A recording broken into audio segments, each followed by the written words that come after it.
दोस्तों, स्पर्धात्मक परीक्षाओनी तैयारीओमां उम्मीदवारोना सौथी मजबूत अने भरोसापात्र हथियारो एटले अभ्यास अंगेनी विद्यार्थीओनी नियमितता, एमनुं सातत्य अने अभ्यास दरमियाननी पोतानी स्वयं शिस्त। मतलब के दोस्तों, जेने आपणे अंग्रेजीमां रेग्युलरिटी कहीए छीए, कन्सिस्टन्सी कहीए छीए अने सेल्फ डिसिप्लिन कहीए छीए। आ त्रण एवा महत्वपूर्ण पायाओ छे, आ त्रण महत्वपूर्ण हथियारो छे के जेना थकी स्पर्धात्मक परीक्षा जेवा जटिल क्षेत्र में लांबा क्षेत्र में कोई पण विद्यार्थी खूब सरस रीते आगळ वधी शके, प्रगति करी शके अने पोताना ध्येय, पोताना लक्ष्य सुधी पहोंची शके। मित्रों, अत्यारना समयमां विद्यार्थीओ डिस्टर्ब थाय अने विद्यार्थीओ गैरमार्गे दोराय एवा घणा बधा माध्यमो उपलब्ध छे। तमे तमारा आ प्रकारना अवरोधक माध्यमोने दूर करो। सोशियल मीडिया होय के सामाजिक प्रश्नो होय के कौटुंबिक कारणों के कोई पण बाबत होय, તમે આગામી કેટલાક ચોક્કસ મહિનાઓ માટે પોતાની જાતને મજબૂત બનાવો, સક્ષમ બનાવો, તમારી શારીરિક અને માનસિક સ્વસ્થતા કેળવી તમારા અભ્યાસની નિયમિતતા કેવી રીતે જાળવી શકો એના ઉપર ફોકસ કરો। તમે તમારા અભ્યાસમાં સાતત્યપૂર્ણ દેખાવ કેવી રીતે કરી શકો, સારું એવું તમે એમાં ટકાઉપણું કેમ લાવી શકો એના ઉપર તમે પ્રયત્ન કરો। તમે સ્વયં શિસ્તને કેળવો। દોસ્તો, આ બધી જે પ્રક્રિયાઓ છે એ થોડા સમયમાં નહીં પણ થાય, તેના માટે તમને કેટલાક દિવસો, અઠવાડિયાનો સમય પણ લાગશે, પણ તમે મક્કમ હશો તો ચોક્કસપણે તમે એવો અભ્યાસ કરશો કે તમને કોઈ અવરોધી નહીં શકે। તો દોસ્તો, તમારો અભ્યાસ એ તમારી મુખ્ય જવાબદારી છે। ઘણા બધા વિદ્યાર્થીઓ આ પ્રિપરેશન દરમિયાન પોતાની જાતને બેરોજગાર તરીકે પણ માનસિક રીતે ગણતા હોય, ભલે બહાર પોતે ન બોલતા હોય પણ અંદરથી અમને એ વસ્તુની લાગણી ઉભરાઈ આવતી હોય કે ઉંમર થઈ છે, અભ્યાસ પૂરો થયો છે, કૌટુંબિક જવાબદારીઓ માથા ઉપર આવીને ઊભી રહેવા ઉપર છે, સામાજિક જવાબદારીઓ માટે પણ સજ્જ થવાનું છે અને આ સ્થિતિમાં હજુ પણ આપણી પાસે આવકનો સારો સોર્સ નથી।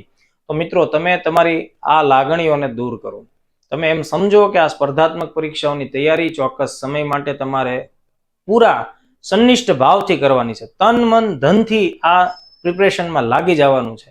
અને અત્યારે તમારા મનમાં એક જ વિચાર આવવો જોઈએ કે ભાઈ, હું કેવી રીતે આગામી સમયમાં ચોક્કસ સફળતા સુધી પહોંચું।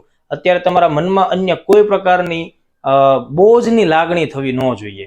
જો તમે આ કરવામાં સફળ રહેશો તો તમે આરામથી આ આખી પ્રક્રિયામાંથી પસાર થઈ અને ચોક્કસપણે પ્રગતિશીલ પરિણામો પ્રાપ્ત કરી શકશો।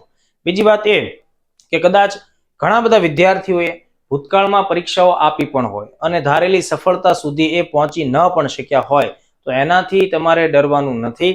એ તમારા અધૂરી મહેનતના કાચા પ્રયત્નો હતા, તમે એને સુધારો, તેમાં તમારી રહેલી ખામીઓને દૂર કરો, પોતે વધુ સારો અભ્યાસ કરો, વધુ ને વધુ તમે સમર્થ બનતા જાઓ। આ આખી પ્રક્રિયા છે, કોઈ એક ઘટના નથી, એટલે તમારે આ પ્રક્રિયાને સરસ રીતે ઇન્વોલ્વ થઈ આગળ વધારવાની છે। એટલે પાછલી નિષ્ફળતાઓ છે એ ચેતવણી હતી, આપણે એવું સમજવાનું છે અને આપણે એમાંથી વધુ સારું બેટર રિઝલ્ટ સુધી પહોંચવાનું છે। એવા ઘણા બધા વિદ્યાર્થીઓ છે કે જે ભૂતકાળમાં નાની નાની પરીક્ષાઓમાં પણ નિષ્ફળ ગયેલા, ઘણી બધી પરીક્ષાઓમાં નિષ્ફળ ગયેલા અને પછી આગળ જતા સફળ થયેલા।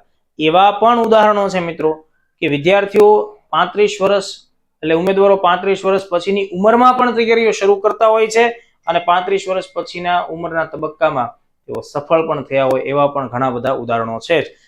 બીજા એવા ઉદાહરણો છે કે જેમના 10મા 12માના રિઝલ્ટ્સમાં એ લોકો ફેલ પણ થયા હોય, કોલેજમાં પણ એટીકેટી હોય અને એવા વિદ્યાર્થીઓએ ખૂબ સારો પ્રયત્ન કરી અને પરફોર્મન્સ દાખ્યું હોય। આર્ટ્સના વિદ્યાર્થીઓ, કોમર્સના વિદ્યાર્થીઓ ટોપર્સ બન્યા હોય, આવા પણ ઘણા બધા ઉદાહરણો છે। એટલે સ્પર્ધાત્મક પરીક્ષામાં કોઈ પણ પ્રકારનો એક ચોક્કસ નિયમ નથી, તમે નવો એક સિલો ચાલુ કરી શકો છો। તો આ બધા મિત્રો નિયમિત બનો, સ્વયં શિસ્તથી પોતાના અભ્યાસની સાતત્યતા જાળવો। આવું કરવાથી તમને જે અઘરા લાગતા વિષયો હશે દોસ્તો, જેની ઉપર તમારી હજુ સુધી પકડ નથી, તો એ વિષયો પણ તમને સરળ થઈ જશે, એના ઉપર તમારી પકડ પણ આવશે। તમે આજે કંઈક નબળા છો તો આવતીકાલે તમે આ ગુણધર્મોના વિકાસથી સક્ષમ પણ બનશો। દોસ્તો, બીજા કોઈ મુદ્દાઓમાં તમારા જીવનમાં કોઈ પ્રશ્ન હોય અથવા તમને કોઈ અભ્યાસ લગતી મુશ્કેલીઓ હોય તો તમે વર્લ્ડ ઇન બોક્સ સંસ્થાનો સંપર્ક સાધી શકો છો। નવા મુદ્દાઓ સાથે પાછા ફરીથી મળશું। જય હિન્દ, જય ભારત।